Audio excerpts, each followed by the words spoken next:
What's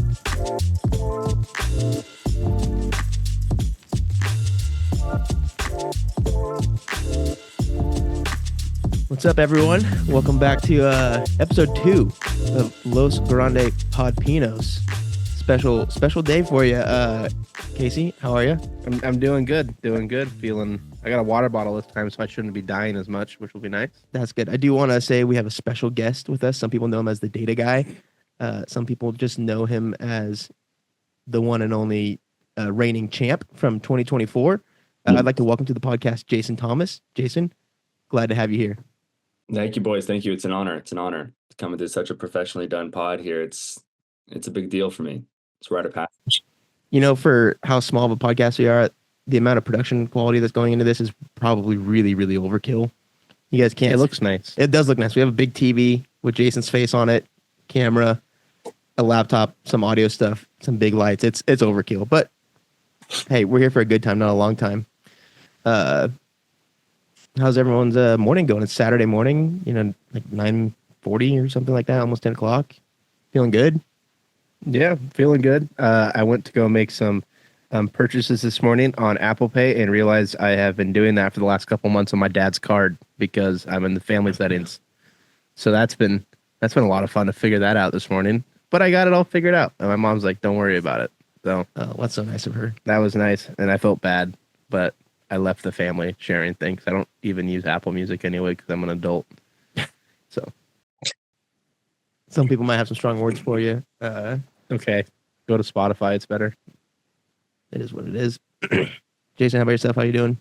Doing great. We got caught up on the new episode of Severance last night. I don't know if you guys are watching that show, but perks of succumbing to remaining in the family plan. I get Apple TV. And it's amazing. So if you guys haven't checked out that show, it's well worth it. Love season 1 of Severance. Lindsay and I are watching Yellowstone right now, so I haven't gotten to go start season 2 yet of Severance. Once we're done with Yellowstone, I'll get back into Severance. I love Severance. We started potty training today with Millie. Nice. This is a nice break being here. Let me just tell you. Well, based on what we were talking about before we jumped on live, it sounds like you could use some body training yourself there. Yeah, let's just say that like post-rescon sickness is hitting people, and everyone is sick over here right now. But you know what? We'll make do with it. I think I got everything out of my system. But a lot of pent-up spiritual angst. That's right. I say we just hop into it. You guys have any takes real quick? Let's get into some NFL news. Some new coaching hires. Still a few teams waiting for a coach. But any takes on some of these new, Casey, as a Cowboys fan, they just got a new head coach. Tell us your thoughts.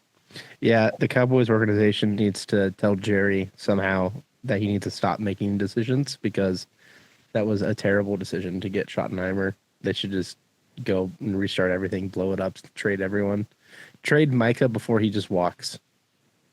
That's what I think is going to have to happen. So do you think Jerry Jones is the problem? Yeah. He's old. He's stuck in his old ways. He's not like one of the newer guys that knows what he's doing a whole lot. He overpays people he likes, and then he drafts really well, and like most of the time makes a pretty good draft choice. But the problem is he keeps paying Dak, and Dak is not going to win a Super Bowl ever. And he brings in a coach that's been an assistant his entire time to the biggest sports franchise in the world, money-making wise. So I don't know why Jerry keeps trying to destroy this organization before he dies. Maybe you should apply for his job. I'd love to live in Dallas. It'd be great. I can hire Chance to be like the fun coordinator or something for the team. He just plans fun games, youth pastor games. Exactly. Is this butter or is this mayo? Sticking your mouth in there to figure out what it is. That's actually hilarious. I've never heard of that one. The Raiders also hired a new coach. It's crazy. Pete Carroll. It seems like the AFC West. Is that correct? Yeah. They might have the strongest head coaches ever in the NFL. Yeah, we'll see what Pete has left in the tank, man. I don't know. I mean, I'm down to be pleasantly surprised, but that's a weird one. I mean, we'll see. Didn't they sign him for like 3 years or something? Yeah, with a fourth year option or something like that. It's probably good to have the stability there, just to not have so much turnover year in, year out. He's what, like How old is Pete Carroll? 73 or 74. He's God. broke the record for the oldest coach in the NFL ever. I think he held that record before he No, retired. there was one other guy that had it by a couple days, like 100 days or whatever. Oh, I forget who it was, but Pete just beat it. he beat it again, got his record back. So, That's crazy. hey, Pete, he may be 74 years old or whatever, but he acts like he's 45. So, I think he's got it in him. We'll see. He's a people's guy. I think it'll be interesting to see what he does with that team. As a Yeah. Bowers owner, how do you feel? I feel great. I mean, there's no way that they're gonna really drift away from something that clearly works so well there. So I'm feeling fine about Bauer. So well, they have one of the first picks in the draft. Works so well. He's a first team All Pro in his rookie year. 22-year-old tight end. It's gonna be amazing for a decade. Or Minshew. Wasn't Throwing the Laporta first team All-Pro last year? Also on Jason's team, by the Yeah, so great. way. Jason's happy. Hopefully they Either don't way. correlate. Hopefully That's they true. don't correlate. Kyle Pitts was really great his rookie year too. So we'll see what happens. Yeah, some exciting stuff happening in the NFL. We got an exciting podcast for you guys today. We're going to look at someone in our league and kind of just ask what happened. What happened to it? But before we get into it, I have a few dynasty trades I want to ask you guys. Just get your opinions. I was looking at KTC here a couple days ago, and there's just some recent trades that had happened. And so I'm curious your guys' side on each trade. So here's a quarterback trade. This is also 12-team Superflex PPR 1.5 tight end premium. So same setup as what our league is. First trade, Casey, I'll go to you since you are the Knicks owner. Kyler for Bo Nix. No. Oh, I wouldn't do it. You I keep think- Nix. Yeah, I would keep Nix because I think Nix is worth more than Kyler. I've been offered Kyler for a different quarterback on my team who was worse than Nix, and they added on top of that for that player. So I wouldn't do that because I think Nix's future is a little bit better. I think he could turn into pretty much what Drew Brees was if he has Sean Payton, because he's a football guy who just shows up and does his job. And that's why Sean Payton loved him so much. It's because, like, when he did his pro day thing, he told him to empty out his backpack, and leave stuff in it was like football stuff. He goes, "That's the guy I want to draft." He's just always ready. And Nix he's what, as old as Drew Brees? Is that correct? Coming into his rookie year? Close, yeah. He was like 24 right now. 1 year older than Joe Burrow in his rookie year, and everyone made a big fuss about it. Oh my gosh, this guy's 25 years old, and the quarterback. Well, it wasn't that, right? He was supposed to be like the next hot shot, and then like royally messed up at Auburn, and then it's kind of like left for dead. It's like what we talked about dynasty community before, and same thing with Debbie communities. Like once they've kind of made up your mind on it, it's much easier to just say this guy is terrible, and then even when he starts to prove you wrong a little bit, you're late to the punch. Yeah. That's fun to think. Where you land on that trade? Yeah, I think I'd take Knicks as well too. Kyler's really interesting. I can't tell if I want to be in or out on him. It's like he has all the physical tools, but it seems like it's something mentally, or it could be something scheme based over in Arizona. So I don't know. It's probably a combination of those things. But if you think that Marv is going to improve in year 2, which I do, and Kyler will show some sort of improvement, but they're also going to surround Knicks as well too. I just wonder if Denver's a little bit more handicapped in what they can do with their cap in terms of going out and getting players, still recovering from the rest deal.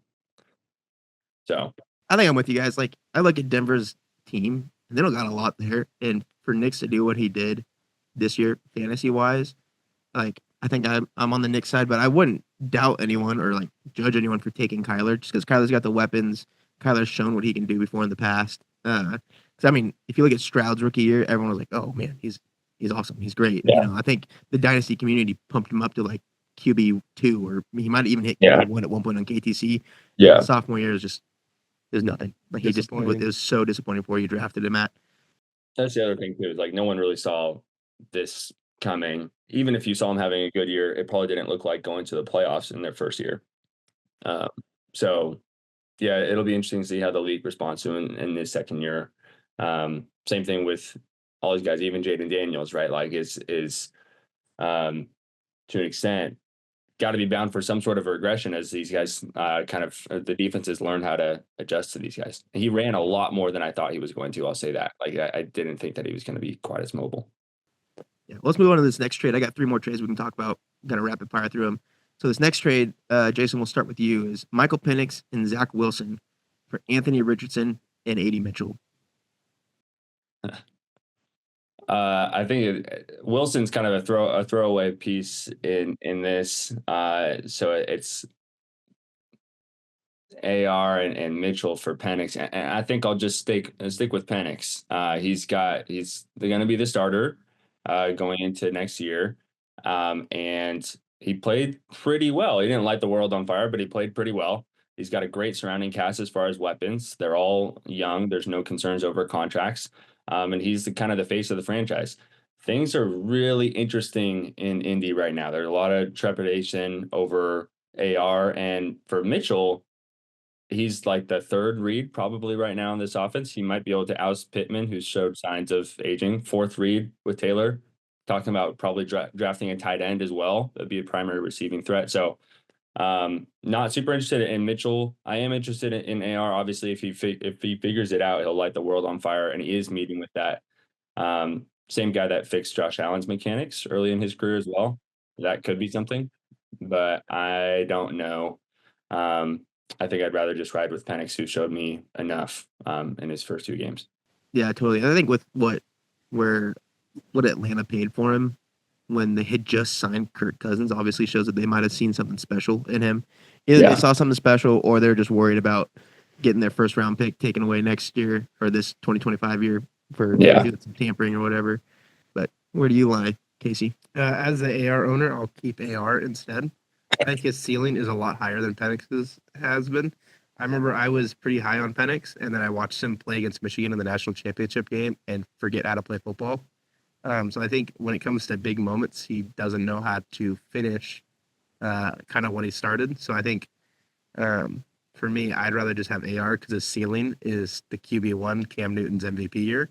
And his floor is about what Brock Osweiler did when he got paid to go to Houston, which was terrible. Yeah. So I think I'd rather just have AR than AD. I think AD can be good. I just think they need to figure out how to use him better because he's the fourth, not behind Jonathan Taylor, but actually Alec Pierce and Josh Downs. So I think they spent a second on him, so they obviously want to use him, but they just need to figure out how to use his strengths a little bit better. Yeah. And I think that mechanics coach will be very helpful for AR. Because the one thing with him, even though he hasn't been great on the field, off the field, it sounds like he's been like taking it very seriously about wanting to get better. And I think being able to go to that coach and actually like have the like ability to actually listen and learn, which is something I think he does well. I think that'll work well for the future of Indy, hopefully. Totally. It's an interesting trade for me. I don't own either of them, so I feel like I have a more. You don't have Zach Wilson anymore? No, I got rid of Zach Wilson a long time ago. I think I sent him to Zeke for Treylon Burks. That's right. That's interesting. I do agree. I think I see AR's ceiling is really high. Penix doesn't feel as hit or miss. He might be a little more consistent. So I don't know. When you're playing fantasy, I think you always want to go for the ceiling play. I think I might lean the AR side, but I'm excited to really see what Penix can do going into his sophomore year. So there seems like a little more safety and security there. Let's move on to the next trade. CJ Stroud and Chuba Hubbard for Joe Burrow. Go to you, Casey. I think I honestly would keep Stroud and Chuba.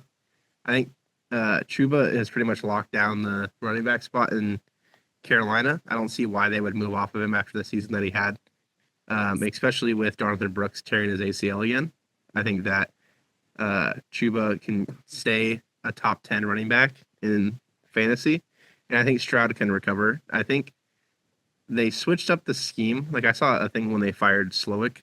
He came from San Francisco, and he wanted to put in a system where they had a tight end and a fullback in a lot. And then they brought in Diggs and changed the system completely to a different thing. So I hope they realize what their kind of mistakes were with the new system. And I hope that works out. Plus, Joe Burrow is due for an injury because he didn't get hurt this year. So I think this year will be the year that he has to get hurt based off of superstition. So, well, wasn't this year the whole water bottle thing? Man, he's not picking up a water bottle correctly. Might have been this year. I don't know. Either way, him and Debo Samuel have this thing where they do really, really good every other year. And this year he did really good. So next year they're probably going to do really bad. Plus, he's probably going to lose T. Higgins, which won't be good for him. There's no way that Jamar Chase isn't going to get paid less than Justin Jefferson. I don't think he would do that. And I don't think they can afford to sign both of them. Because they need to address their defense because their defense is the reason why they missed the playoff with a Triple Crown winner at receiver. Yeah, that's true. Their defense needs a lot of help. Jason, what side are you saying on Stroud and Chuba? Yeah, it's tough. I mean, it's all about the injuries with Burrow, right? I mean, I'm just looking at it right now. If he plays, he's got 5 seasons logged. In the seasons that he's logged, only 10 games he got injured, finishes at QB 25. In 2021, 2022, and most recently 2024, he finishes as QB 7, 4, and 3, respectively, as a pocket passer. So my gut feeling is I want to ride with Burrow because I think that in general, an injury designation or an injury tag from the community get you a little bit of discount on players that are great. And if the only thing that has to make sense, like for example, Carson, who won our league this year, like the only reason he didn't win it last year is because Burrow got hurt. So if the only difference, like it's not like you've got all the horses, right? So you've got the quality of players that you want. And Stroud took a big step back. I don't know if it was scheme related or just a sophomore slump or probably a combination of both. It did seem like they wanted to try and get the ball out of his hands to have that was maybe a scheme decision to have it be more run game dependent and have him throw as needed. But yeah, The team was kind of hit with injuries pretty good too. totally rough year for Houston. Tank, Diggs, yeah, they just Rough year for Houston. It's just like if you're gonna be a pocket passer, then I want the team to like ride on your back, which is what Joe Burrow does. And the nice thing, I mean, I don't care if Cincy improves their defense if I'm a Joe Burrow fantasy owner. If they want to be down and playing from behind the whole time, all the more reason to own a guy like Joe Burrow. yeah, that totally makes sense. I think I side on the Burrow side as well. I think Burrow's going to be just pretty good for years to come, but it's close. It's really close. I don't. Yeah, it's a tough one. That's why I asked it in here. All right, last trade before we move on. Puka in a mid 25 first for Neighbors in a late 25 first. Start with you, Jason. Whoa. Mid 25 means what? I mean, you basically just, it seems like this year you want to be in those top 4 picks to get one of these hot shot names. So when we say mid, let's say like 5 to 8. yeah, 5 to 8, and then late 8 to 12. Man.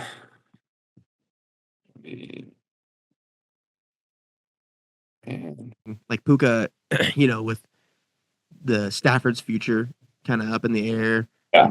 Is whoever's going to come in next utilizing the same. But Puka still is Puka, and I don't think there's a buy low opportunity. Maybe there is. If Stafford retires, you probably have a little bit of a buy low opportunity.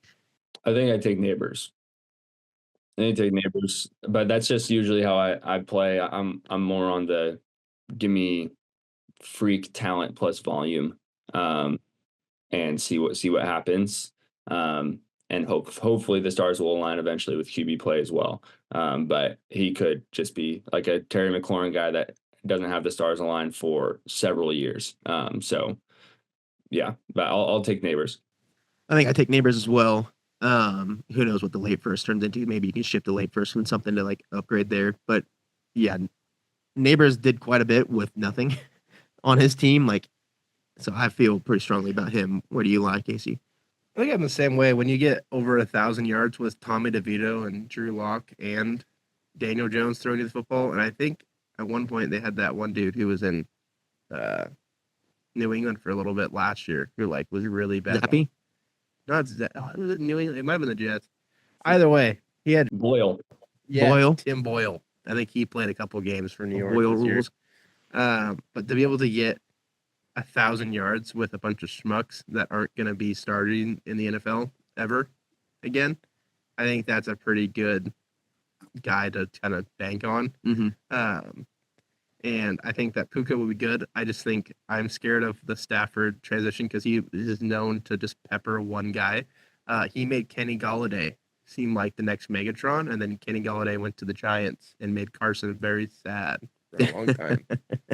So if he can make Kenny Galladay a 1,000-yard receiver, he can make anybody a 1,000-yard receiver that he wants to. So I'm a little more nervous on Puka just because I'm not sure who the next guy or what they're actually going to do. Totally. Well, that's what we got for trades. Let's go into like this deep dive. Quickly, I'll explain our league. So we're a 12-team Superflex league, 1.5 tight end premium starting this year, actually. Start 10, and we don't have any waivers available. So just to give you a little background into what our league is, we want to do this deep dive where we like take a team who like had a lot of hope and potential, possibly going into the year or even the past couple years, but I think it's just managed poorly or made some wrong decisions. So we want to dive into that and just see what happened. Ask the question, what do we think happened? What could be done better? So we want to start with probably the most active trader in our league, and that probably is his downfall, is he trades too often. It's Bryce Gillis. His team name is Ethical Harvey. So let's just go right into it. Casey, give me your first initial thoughts on Bryce's team, where he is now, where he could have been, and then we'll get your initial thoughts, Jason, and we'll kind of like go into a little bit more on some of his key players and stuff like that. I do want to mention that he was the reigning toilet bowl champ 2 years in a row, and he just got dethroned by the league villain, Max Dwyer. And so people probably aren't seeing Max as much of a villain anymore, but let's hear your thoughts, Casey. Yeah, so I think first off, I want to congratulate Max for being the first person to win both championships. No one's done that and made such a quick turnaround to be able to do both. However, he did them in backwards order of winning the whole thing and then going and winning the worst thing you could possibly win. So congratulations to Max. For Bryce, the one thing with his team, and I give him a lot of respect for it, is he doesn't care about what anyone else thinks about what he's doing. However, that causes him to lose a lot. So he went to my team and was like, hey, I know you want to lose this year, so give me DeAndre Swift. He's playing really, really well. And I'll give you this Chase Brown guy and Zach Moss because I think they're going to draft a running back next year. And then I trade away DeAndre Swift, and Chase Brown goes nuclear and is amazing for the rest of the year. And I'm like, this is great. And it helped catapult me to my run to the championship. Yeah. So I think he really loves the players on his team, and he is the kind of guy who will always start Christian Watson if he's healthy, which I am very much against. And I think he just plays with his heart a lot and doesn't look into what actually is the best move for that. For example, last year I said I was going to draft Brian Thomas, which I should have done looking back on it now instead of trading back with Bryce, but I wasn't going to draft him in that spot. So I just told Bryce I was going to draft him. And what spot? I think it was the 7, and he was at like 8 or 9 or something like that. And I said, give me this player on top of your pick and just let me move back so you can get this player. And I was perfectly fine staying where I was at and skipping on Brian Thomas, which looking back on it now would have been a mistake. But I was able to get a free player from him because he's in love with Brian Thomas. And to be fair, he called the Jags were going to draft Brian Thomas about halfway through the season last year. It's true. He's got some stuff that he nails pretty well, but a lot of stuff when he pretty misses, far off. when he really misses, it's really, really bad. So it's pretty funny to see how things can change for him in a very quick window. Trading me Jaden Reed and Jamison Williams for Brian Robinson. That's something he did. That was a nice one for me. Trading away Breece Hall to you for, I can't even remember what it was, but I remember everyone Brandon Ayuk. Yeah, and everyone was like, "Why are you doing this?" At So the time, it didn't seem like a horrible trade, but now Brandon Ayuk is just like, who and knows? not on his team. Yeah, he's already got rid of Ayuk. Like he got rid of. I think he got rid of Ayuk for T Higgins though. Yeah, that could be it. But either way, his team is tough. He's really banking on Jerry Jeudy being really, really good next year. So hopefully, whoever is the quarterback over in Cleveland is able to actually produce that. Mm-hmm. But his team is very much a vibes team of what he thinks is the best. And I think a lot of people disagree with a lot of the things that he does. And I think he gets a lot of flack for it. So I think it's Jason, a little worthy. What's up? So let's hear your take. Yeah, I mean, I think the way that Bryce plays Dynasty is more fun because I think that it's. I was trying to think. I was trying to compare it to a poker analogy or like a sports betting thing, but it's like he's making trades where the stakes are high.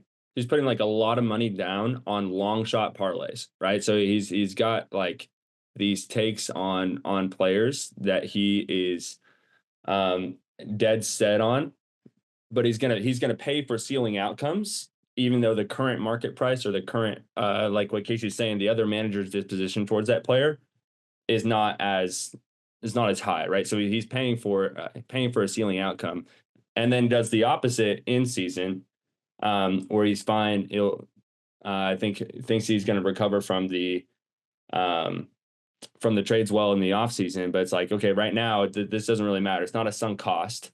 I can just make whatever deals I need to make to sell off parts or um, to go all in, right? So makes these really big trades, pays for ceiling outcome, and then if ceiling outcome doesn't happen, he's selling for well less than what he paid for, and so just gradually kind of declining in terms of the overall roster value. So it's a lot more fun because I think that he gets to like there's an adrenaline rush to put in all your money on black or whatever and seeing what happens. But yeah, totally. We're talking about like the Brian Thomas Jr. There was a three-way trade that happened between Casey, Bryce, and I. And Bryce gave up. What did he give up here? He gave up Calvin Ridley.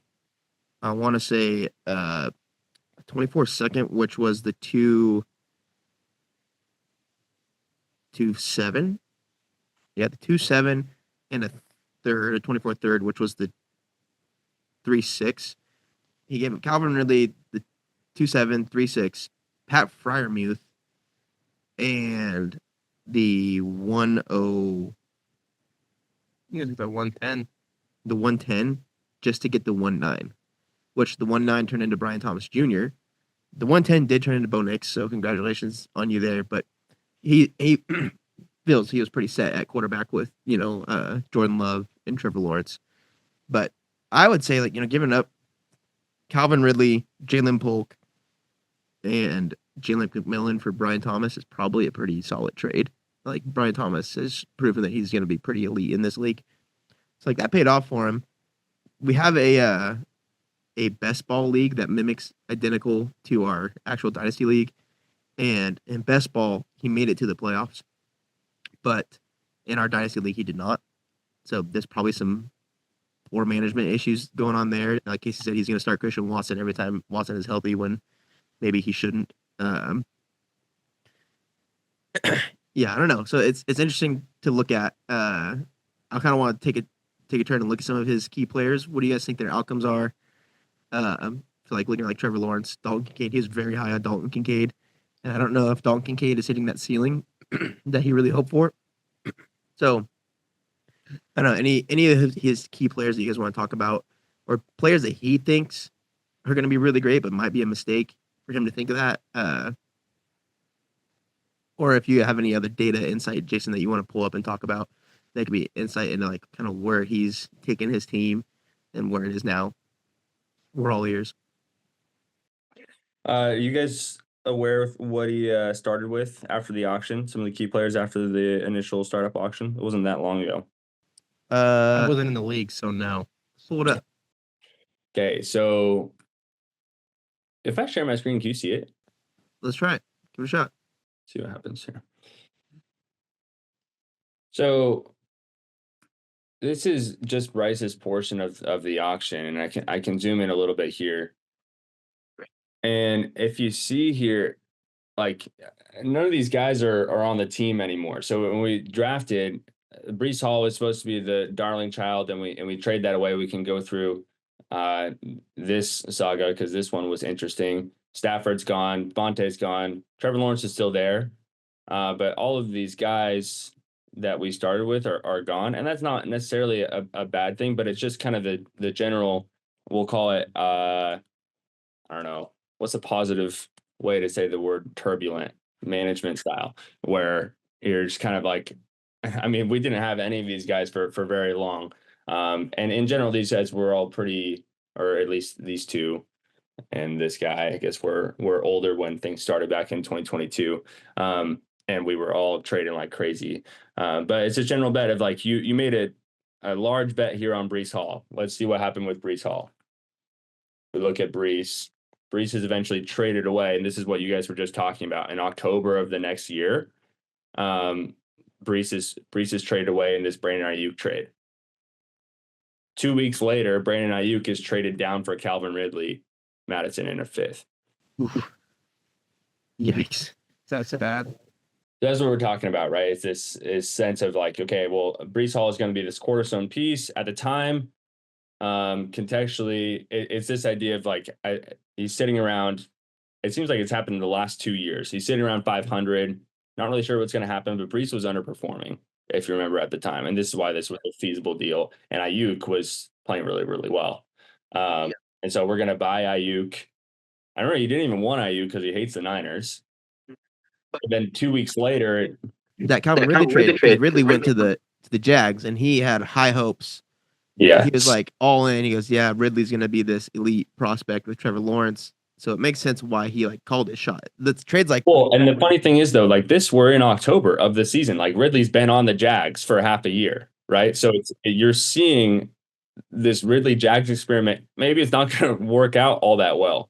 And we're like buying into it halfway. So we turn this cornerstone piece of Breece Hall into Brandon Ayuk, which is fine. By the time I think Breece Hall is valued more than Brandon Ayuk. Ding was rebuilding, so he's happy to take on a nice piece like that, even though they're injured. And then it's just the idea that it's just 2 weeks later we turn it into Brandon Ayuk. So it's this type of theme played out kind of over time. Of you get to this point where you make a couple off-season bets, not really sure how they're going in season. In season, it's like, okay, I think I might be able to make the playoffs. And then you make a couple really hasty decisions, often in short order, right? yeah, Look at that Baker Mayfield trade. A couple trades down. Drew Lock, Tajay Spears, Dawson Knox in a second for Baker Mayfield, Trask, Madison, and Josh Palmer. I don't think that if I sent Drew Lock, Spears, Knox in a second to Rob for Mayfield, he would accept it. Well, and this is, well, I mean, so that's during the season too. This is but this is what I'm talking about. It's like, this is probably, if we were to look it up around, this is actually a great time frame to look at, right? Look at, this is all October of the same season. And you can calculate the end of September through October.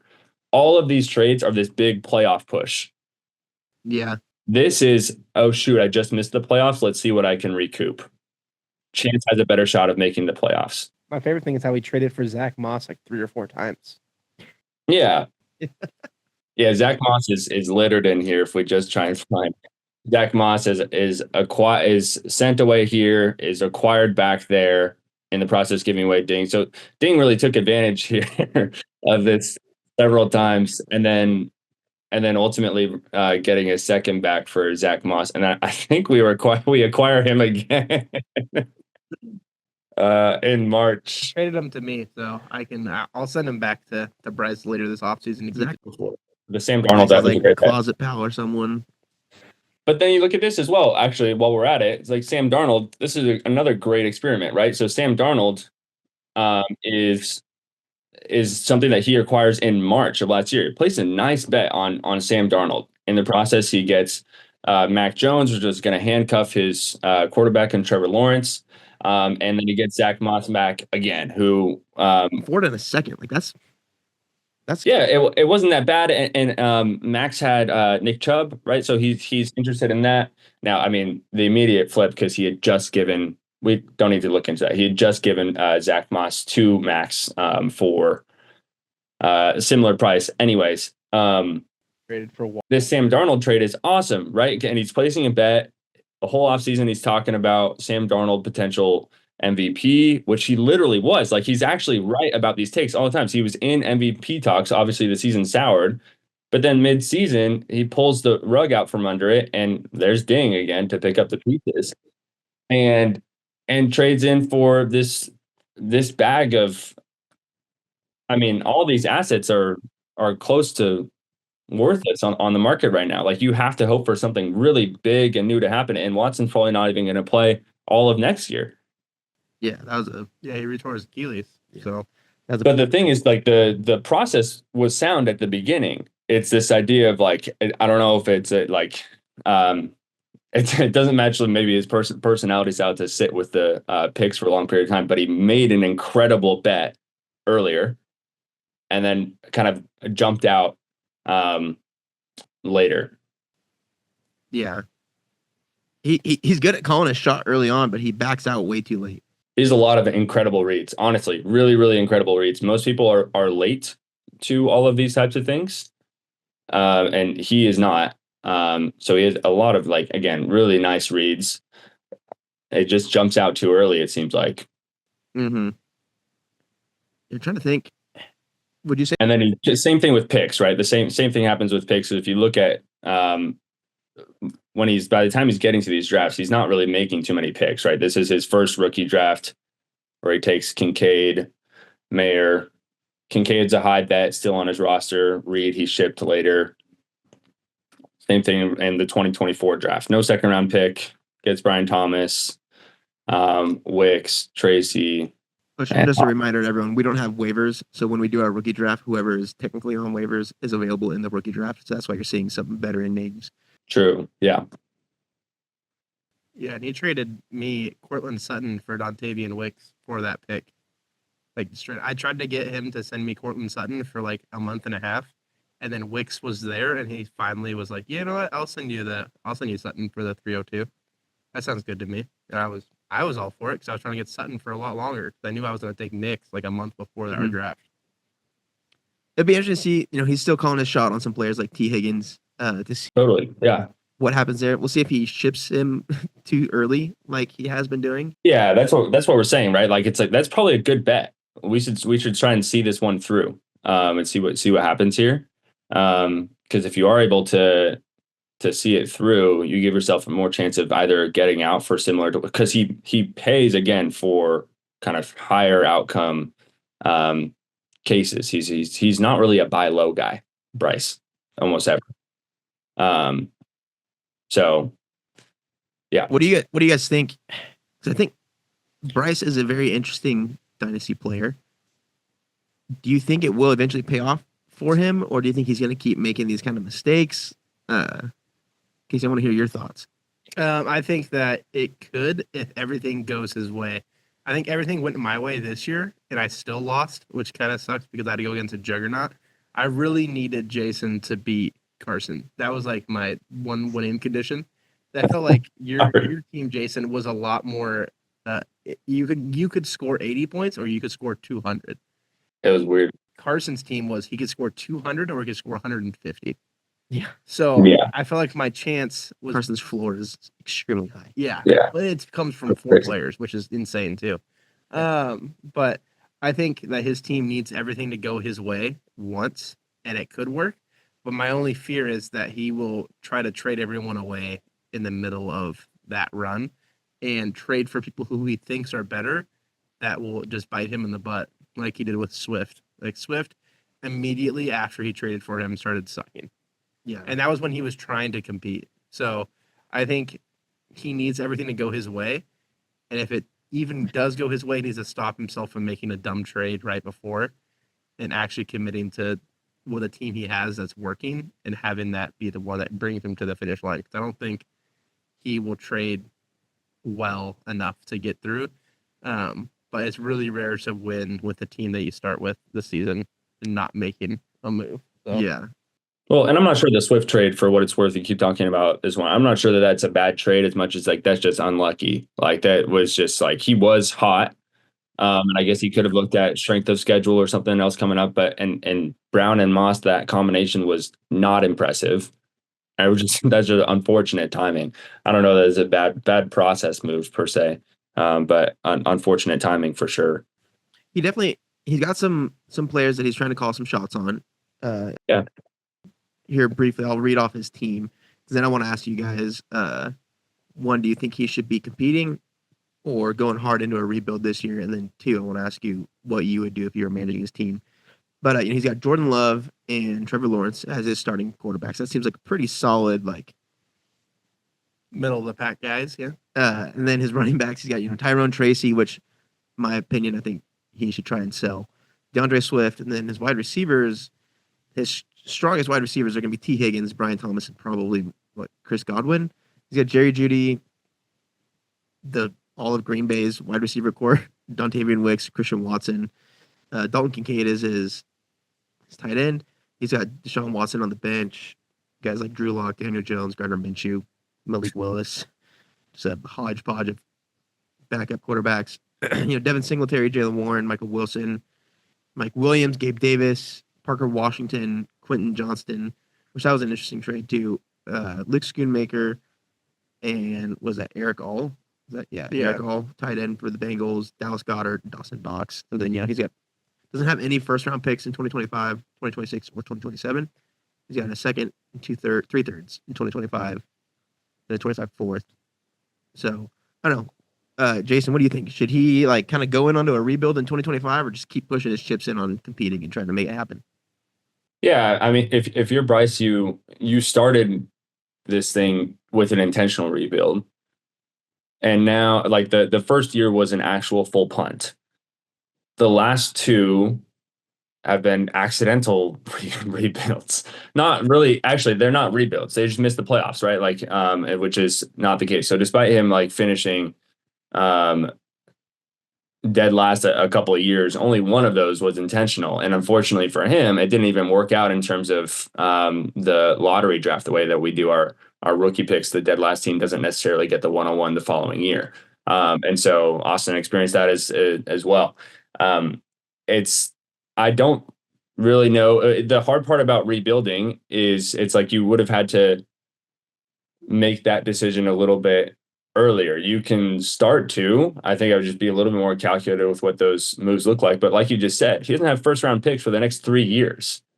Hard time to start a rebuild. And when you look at the roster that he has right now, the effort it would take for him to just get his own first round picks back with his players that he has currently is quite a lot. So that's what I'm saying. It's like you need to kind of let some of these bets that you've placed play out, and then you have a real buy or sell decision if you want to do more. What we've talked about is where you're talking about Carson's team had a floor of 150 points. Bryce's team probably had a floor at he's literally had 50-point weeks. But he has had 150-point weeks as well too, and so understandably, that's a confusing team to know what to do with. Do I shove in? And it's way more fun to try and win than to try and lose and punt out to the future. That's not a very fun and exciting thing to do. But yeah, so for me, I'd be kind of letting things play out, make a few calculated bets, but be more patient. If people want to ship me picks, then great. If I want to do some more kind of penny stock action, then great. If I could do another trade like he did with Sam Darnold, which was a low cost way to get something that really ascended in value among the active veteran player market, do something like that. But yeah, you don't want to make too many more big bets because you typically pay a lot for your big bets, and you don't have a lot of those assets left over on your team. Totally. Casey, let's say you come into the league fresh and you take up this team as an orphan. What would be some of your first couple moves that you try and do with it? I would completely punt. Go ahead and pull the mic a little closer. Oh no, I'm doing the thing. Is that better? Yeah, that's better. Okay.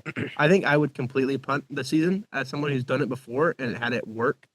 I think it'd be a very good investment for him to sell his players that he loves, to get rid of them. And I think another thing he should look into is see if he can get a refund on Jalen Warren, because he sent his first for Jalen Warren this year, and his first has the highest chance of being the 101. So if you think that Ashton Genty and Jalen Warren are on the same page, I guess it works. I think he needs to, whatever he does, he needs to commit to it immediately, because he competes for the first 9 weeks and then sees if he's going to make it.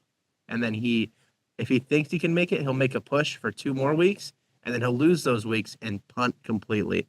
So I think you need to commit to doing one of the things. And if you're not going to make the playoffs, just keep the players you have and don't sell them.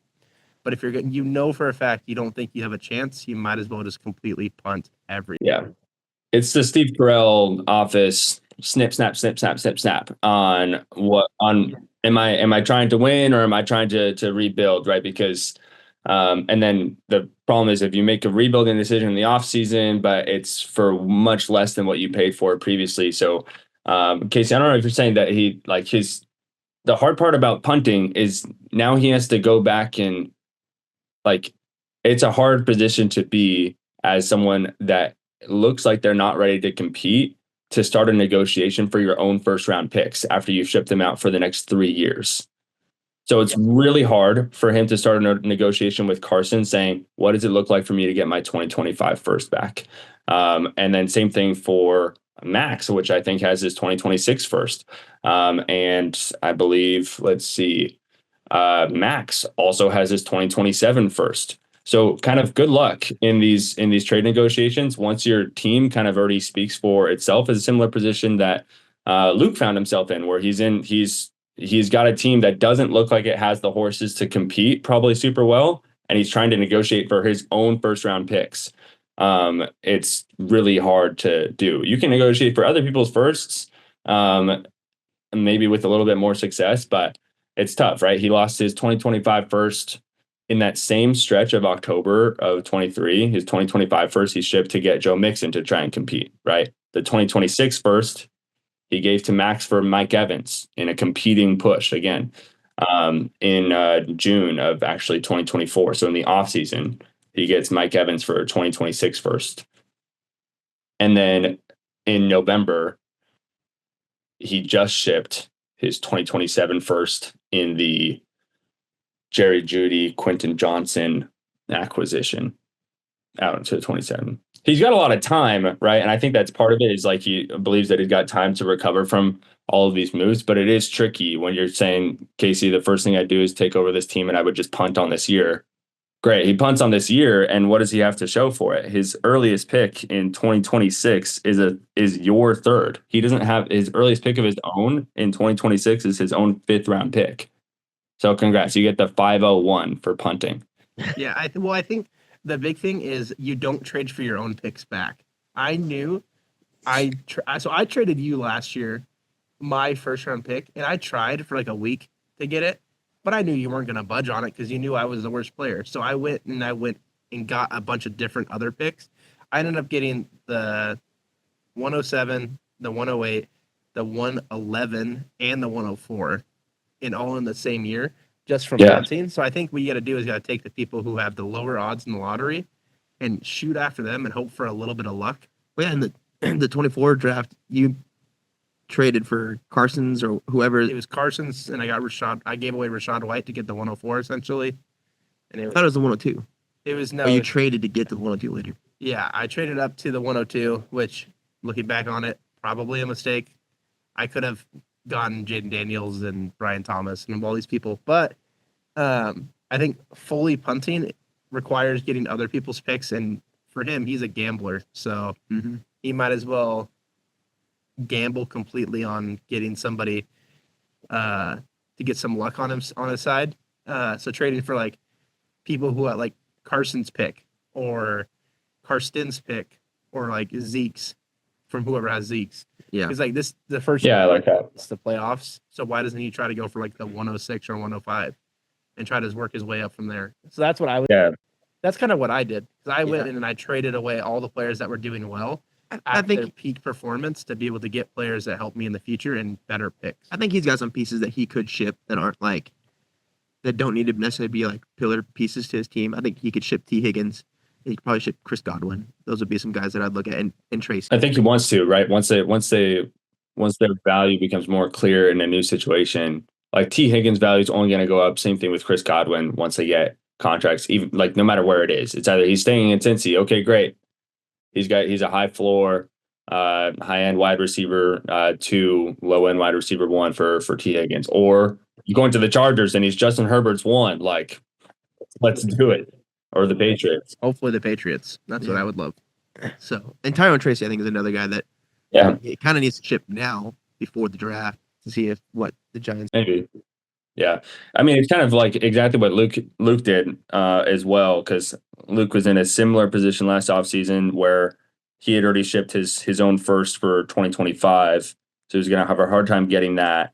But he made some bets. He was, I'll take the first that I can get, and he grabbed Carson's, who won the championship, but also at the same time, he grabbed Chances, who barely made the playoffs, and Max and Austin were both teams that you would have expected to make the playoffs that didn't. And so that works out in his favor. No offense, but it works out in his favor, right? And to your point, Casey's like, just get it. As opposed to like Zeke, bless his heart, He'll be in my division. He'll be chilling. he traded away his own first. And then once the competing window looked less and less feasible, didn't do anything with that. So he's kind of in this in-between zone of punting and competing. And now he's just got like some good players, but probably not enough to, I mean, it's so hard to win in fantasy football no matter what. Really hard to win in our league specifically right now because there's a big difference between the big dogs and those not so big. No, you're right. Which I think we have a few teams that would be interesting to dive into on our next episode. If this is something that our loyal subscribers and followers want to continue to hear, let us know in the Are comments. we at 1K yet? All right, yeah, we're pretty close to 1K. We had over 40 views the last time I checked, which is more than 12, which is what I expected. probably like 30.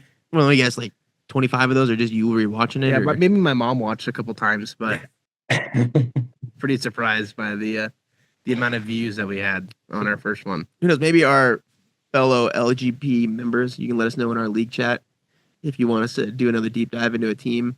Tell us who you want us to dive into. You know, we're kind of looking at teams like Max or Zeke. Those would be kind of fun to like dig into, see what happened, what went wrong. So yeah, let us know if you like this type of content. Or Carson. We can dig into Carson and how he swindled everybody. That's equal as fun. Yeah, I don't want to do that one. What went right? Yeah. Yeah, what went right? That one hurts me a little bit. But also in other news, if you guys are curious, I got a text message. My daughter did go pee in the potty. Hey, would it be? Came off of that, so we're working on it. Casey, do you have any top tier burger joints? We had a loyal subscriber curious. Yeah, Any I'm a recommendations? ride or die for Red Robin. That place is my favorite thing in the world. I made sure to go to it this last weekend when we were in Spokane because it's the closest one to us, and I went twice. Hey, Can't Red lie. Robin is good. I don't know if it's if it's a diehard top tier burger joint, but Oh, it is. it is. It is delicious. I do like it. If you're ever in Yakima, I'd recommend going to Miners. I don't know if you've ever been to I've Miners. heard a lot about it, but I've never been. Yeah. Been a while. I was in college last time I went, but I always seem to like that. Jason, you got any Yeah. recommendations of a top tier? Yeah, Miners is great. It'll be you and every high school sports team in the area after all of their games. That's funny. Actually, if you want a fancy burger joint in Spokane, there's a place called Durkin's. It's got a pretty solid burger, but it's not your like, cigarette smoke still in the air, hole in the wall burger joint where you get a nice, delicious, greasy burger. This is like take your wife or your girlfriend on a nice date type burger joint. But I enjoyed it. I should go there. So it's expensive. Be prepared to pay out, but I have a credit card for a reason. that's exactly what credit cards are for. Jason has a podcast later. He'll talk to you about credit card debt and how important that is to. I'm not in any of that, so we're chilling. Just student debt. It's your dad's credit card though, so you don't know what kind of debt he's in. No, that's only when I make purchases on Clash of Clans. And maybe Casey will drop a Clash of Clans podcast for us to Yeah, listen maybe. to. Who knows? Who knows? But well, hey, guys, thanks you so much for tuning in to the podcast. I think this was a fun episode. It went a little bit better than I anticipated. We probably weren't the most prepared, but I think we had a good time. So, Jason, thanks for taking time out of your Saturday morning. And honestly, thank you to Sierra for allowing you to hop in and talk football. And I do want to correct myself at the beginning of the podcast. I think I called Jason the reigning 2024 champ. He was the 2023-24 season, if I am correct. Yeah, he bought himself a trophy to feel better about himself. Yeah, there you go. 2023. And shout out to Max, 2022 champ. Shout out to Max Bot. This is the year after Max won. So Max has never put it in his home, and it looks like he probably won't for quite a while. So Carson, this is coming to you in June. I'm That's right. excited for Carson to get it because he's going to have to take it on a plane with him. You figure out how to get it to Chico. He's gonna make. Buy his own seat for it. He's gonna force George to drive to the draft so that George can take it home for him. This thing is huge too. Like it's massive. It's pretty big. Man, I wish I could have won that. Would have been nice. Well, from all of us here at Los Grande Podpinos, also, I just got to reference our league name is Los Grande Pepinos. And for those of you who speak Spanish, we know that is not the correct way to say whatever it is that it means. You can blame our commissioner for that. He's pretty bilingual these days, as we have found out. So, anyways, from all of us here at the pod, thanks for tuning in. We will maybe catch you in the next one. Yeah, see you later.